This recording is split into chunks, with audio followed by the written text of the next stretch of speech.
Hello, teachers. It's a pleasure to be with all of you guys today in this Mestizo International Convention. I'll be showing this amazing presentation, which will help you to understand the necessity about the use of a needs analysis in the classroom and the power of a teacher.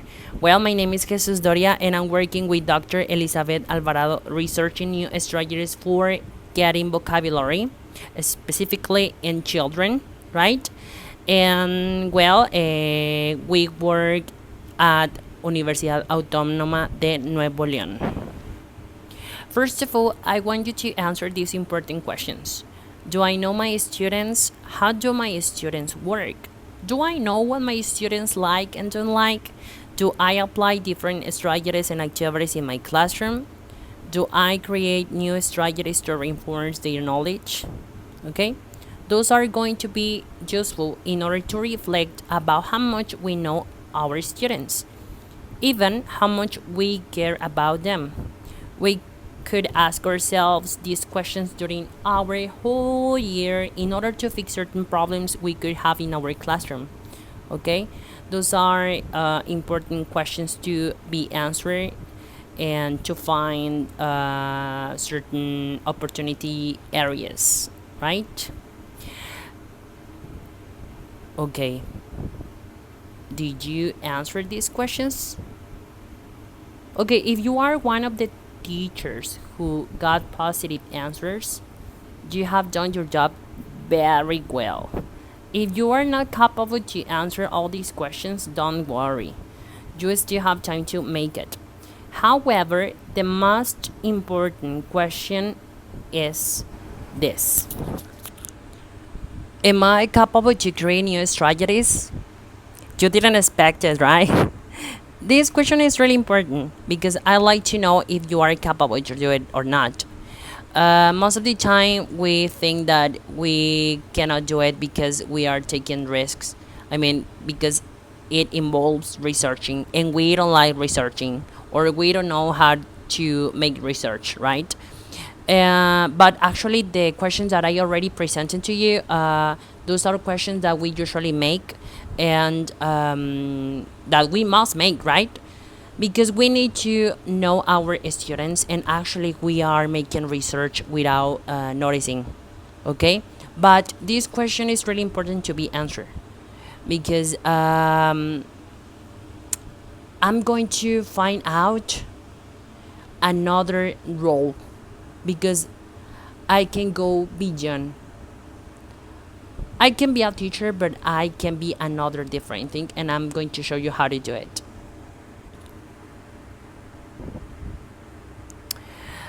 This presentation has many purposes, and one of these purposes is to believe we are capable to make them. Do you know how to create strategies? Have you ever thought about it? How can I start working on it? Don't worry, I'll teach you how to do it. There are plenty of ways to create strategies to help your students in your classroom. Actually, we just apply strategies created by others to solve language learning in all the aspects. However, I think teaching practice could be more interesting if we are unique. There is a way to be unique, and most of us know it, and it is the use of needs analysis. Have you ever heard about it? Do you ever use it in your teaching? Because I have heard teachers who say it is a waste of time because it involves researching, and yes, it does.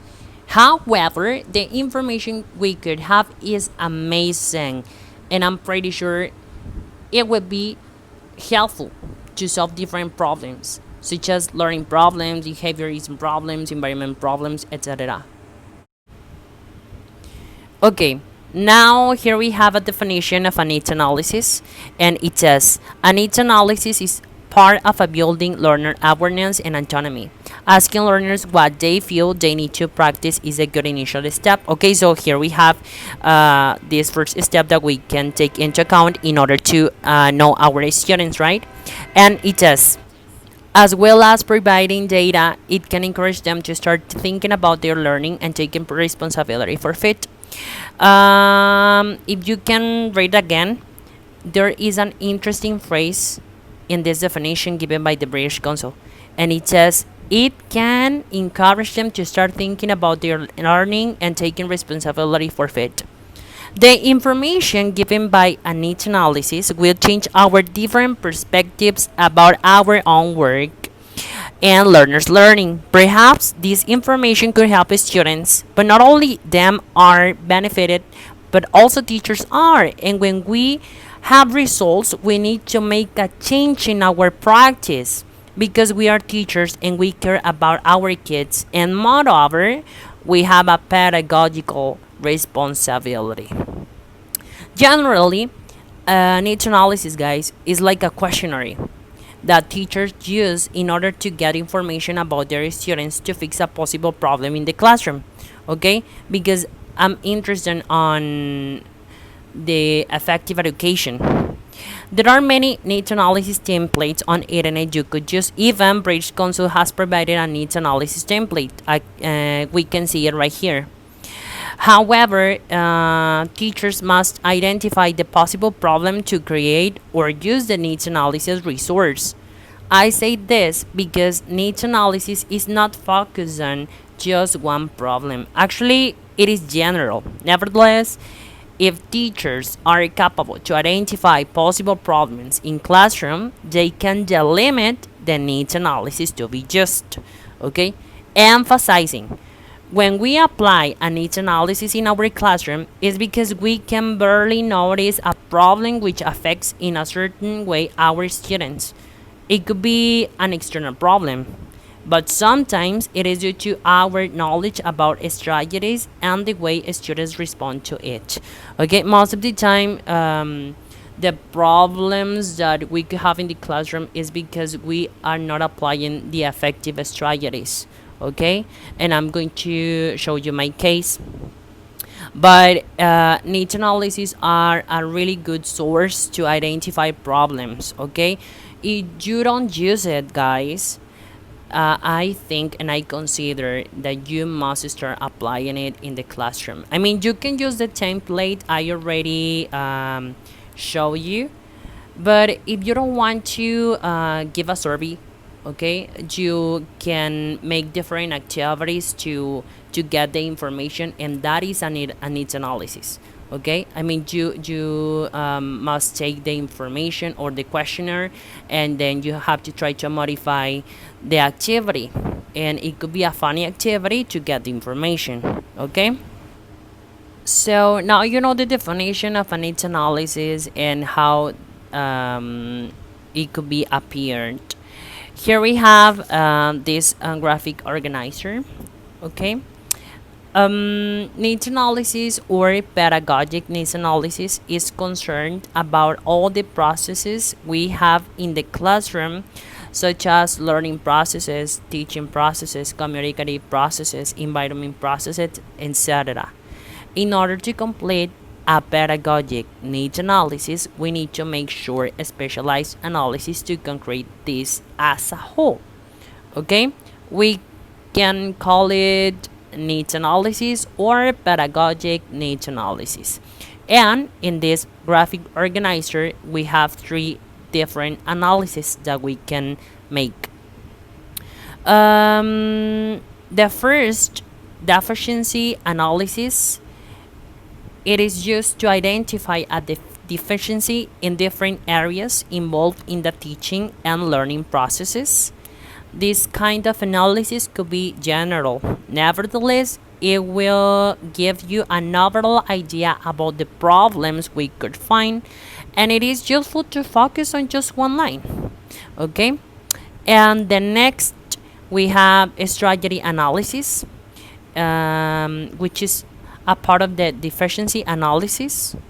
But in this case, we want to know how the strategies work on our students, to know what the best way to learn is, and perhaps create new strategies. Who knows, right?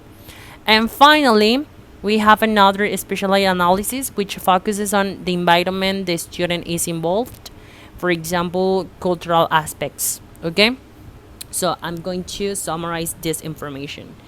The needs analysis as a whole is called pedagogic needs analysis, and it is complete if we have these three analysis: deficiency, strategy, and means analysis. Okay, but you don't need to make all these three analyses to complete your needs analysis or your pedagogic needs analysis. You can just choose one of these three, or you can choose just two. Okay, and I'm going to teach you how to do it.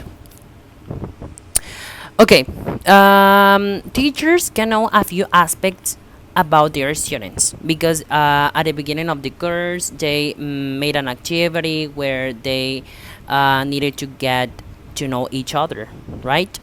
However, we are experts to know if we have a problem in our teaching practice or in their learning processes, right?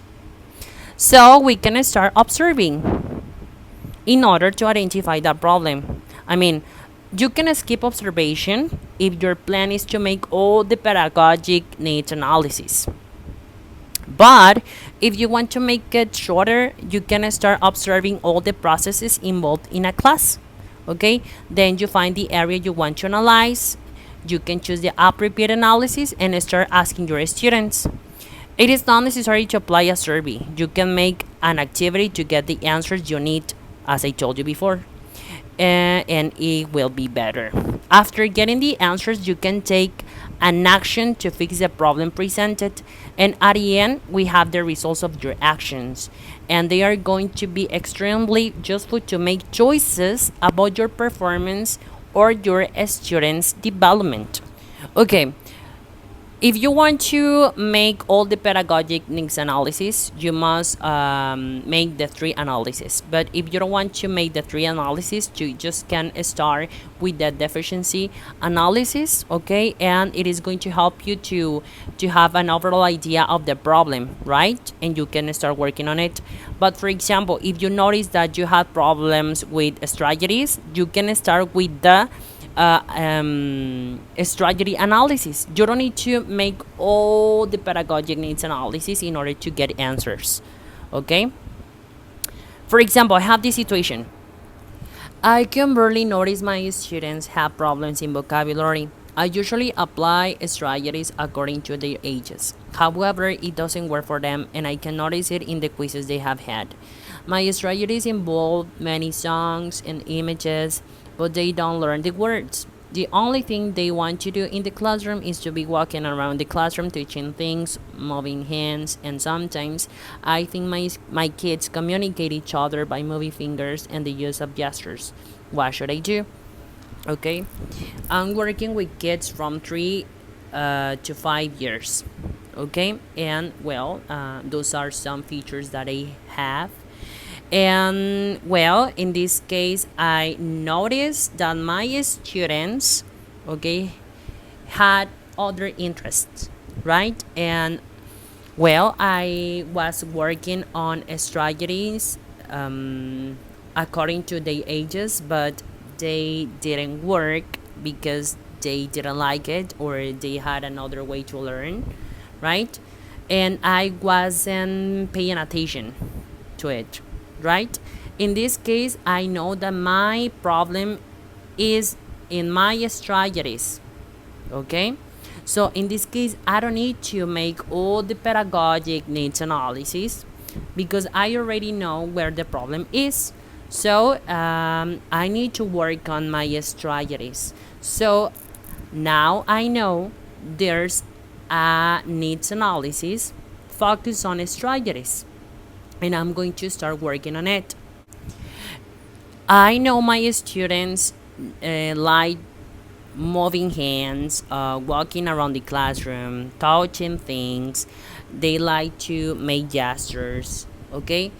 And well, I was thinking about certain things. For example, the TPR approach, it could be really helpful. But I mean, I didn't want to use an strategy from another person. Actually, I wanted to be unique. I wanted to create. I wanted to innovate. Okay, so I started making a strategy analysis in order to go beyond because, okay, I already know what my students like, but I wanted to be sure about the information that I had. So I made different activities to get more information about the perfect strategy, you know. And I did it because I was observing, and also I modify activities to get information using questionnaires that I researched. Okay. And for example, I have this questionnaire that was really useful. The situation that I already presented to you was really clearly the teacher, or me in this case, I had this problem that I could observe, so I didn't need to make all the pedagogic needs analysis, because I knew that I had this source that was strategy analysis, and I was making research to get the best questions to get the information to start creating new strategies, right? And for example, I have these questions. How do the learners learn? What is their learning background? What methodology will appeal to them? What sort of techniques bore or alienate them? What sources are available? What are their interests? What teaching styles are they used to?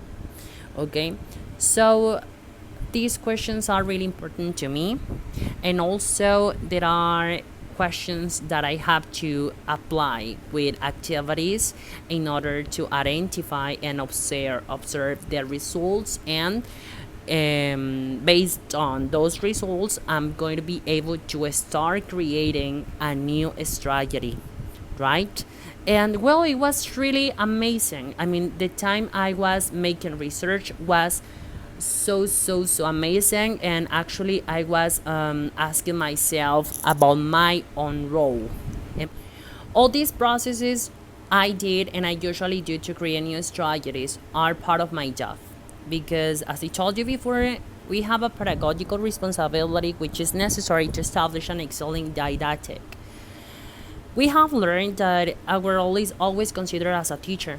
However, we were worried, and we are worried about the processes in our teaching practice. We are more than a teacher. We play the researcher role now. So don't be afraid of taking risks to create new things to help your students learning. I'm pretty sure you will find interesting things which help you to your professional development and teaching practice. So don't waste your time. If you have a problem, try to use the pedagogic needs analysis, or one of the three analyses I already presented, in order to find out the answer. Applying a needs analysis equals making research, and when we talk about analyzing our strategies performance particularly, we are capable to identify this information. We help you to change our teaching practice to improve our students' learning. Okay, so if I make a strategy analysis because I have a problem on strategies, I can modify strategies. It means that, I mean, I already have strategies, and I apply the strategies created by others, okay, but they are not working, so I can start modify them. Okay, I can start modify them, and try to add different things from other strategies to create just one with different aspects, right? I can find new strategies. Okay, if I make research, I'm going to be update, and it is so important. That's what we must do as a teacher. Okay, we need to look for different things, new trends, right? We can skip strategies. For example, if this is not working, so I can skip it, and I can use the new one, right? And moreover, I can start creating my new strategies, guys. This is so amazing, because this is a job that you are gonna be doing during different days, and you are going to see results. I'm pretty sure you are gonna be an excellent researcher, and the results that you are going to get are going to be fabulous. Okay, so now I'm going to teach you what was my new strategy, the strategy that I'm applying in order to avoid the problem I already presented to you. So guys, well, as I told you before, I noticed my students have different interests, right? And they didn't want to reply the strategies I was using in order to remember the words or to learn the words. I noticed different behaviors, I noticed interest, and they want to get fun, right? So I was thinking about something that I could have in order to create a new strategy. And well, I was learning sign language, Mexican sign language, or lengua de señas mexicana, and I decided to involve this kind of language in my teaching practice. And it has been amazing because I found out so much information about the use of sign language in the classroom, and it has been amazing. And there is so much information about it, and it is useful for my children to understand and to learn vocabulary. Okay, and the most important, to use it in their daily routine. Okay, why do I choose, or why is sign language useful to acquire vocabulary? And now I'm going to explain it. According to the results given by my needs analysis, I could notice that sign language was perfectly the source that I was looking for in order to get or to catch their attention, right?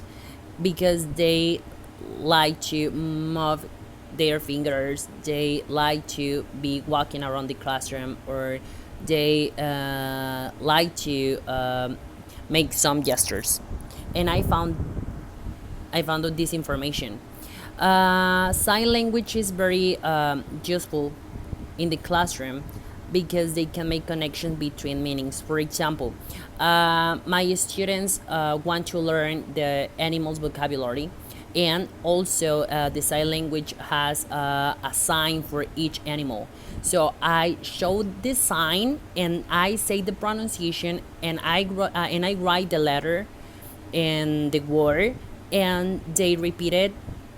Meanwhile, they are doing the sign, which is perfect because at the end of the class, they are using their fingers, or they're using their hands to show me the animal and also the name of that animal. We can create mental images because of sign language. Sign language enhances the learning processes due to its iconic way. It helps to learn vocabulary, and children have the opportunity to practice several times. This is interactive and it creates mental images. I don't know, but if you remember, I'm working with kids from 3 to 5 years, and they are in the preparational stage according to Piaget. And he says that in this period, children are acquiring vocabulary to produce language. Okay, and actually they are not capable to produce perfectly the oral language, but they can use gestures, they can use movements in order to produce the language. Besides, mental images are the first conceptions about a definition. So if I start stimulating this, my student is going to get vocabulary easier than another way.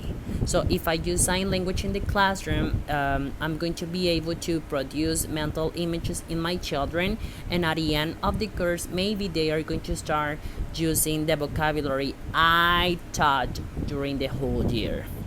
And also, sign language in the classroom, it is not common. Okay, it was just in United States and also in Ecuador. And well, they had really good outcomes. But I mean, in this aspect, I mean, the sign language in the classroom is not commonly used, and my students are really happy because they are moving their fingers and they are making gestures, which is perfect for them. And finally, we have new behaviors. If I teach my students to ask for permission using a sign, or for example, if they want to stand up and they need to produce a sign, I mean, my students are gonna be really happy because this is not commonly used, and they think that they are playing. That's why I wanted to use sign language as a source in my classroom. And this is a new strategy that I'm applying because I'm having really good outcomes. And also, it solves the problem that I already presented to you, right? Do you remember? These were a few ideas that I used in order to support my new strategy. But the question is, how did you do it, Doria? Well, I have here 4 steps to create strategies. First, need analysis is really important. Identify the problem and get results. Okay, so if you already know the problem, you can make the deficiency analysis or the strategy analysis or the means analysis, right? You don't need to make you don't need to make the pedagogic needs analysis, okay? And then, for example, I made the strategy needs analysis and I got results. And then I'm going to make research, get different information about strategies, take what you need. For example, I found out that this strategy is not going to be working very well with adults, and I need to look for another different strategies. And well, I like this strategy. I don't want to skip it, but I'm going to take ideas from other authors, from other researchers, right? And I'm going to try to modify it. Or, for example, I can start creating a new strategy, right? A new strategy. Try your new strategies, or try to involve that strategy in the classroom, right? And try to identify if it is going to work, and try to write your results. Okay, and at the end of the day, you are going to have like a journal. Okay, and in that journal, you are going to see the results and how that worked at a moment, and what you need to work on maybe in the future. And well, and then apply again the strategy. Try to apply it again and again and again. Why? Because your students are going to be really happy with this, and they are going to get used to it, and at the end of the day, they are going to know how you work. Okay, and well, I think you can start creating more strategies based on that, right? But here we have the 4 steps, and I'm sure that they are going to be really useful to start creating new strategies. Well, thank you guys for listening to me. I don't know if you have any question. You can write it. You can write it and you can send it by email. Here we have my email, my cell phone number, also my Facebook and my Instagram account. See you later and take care.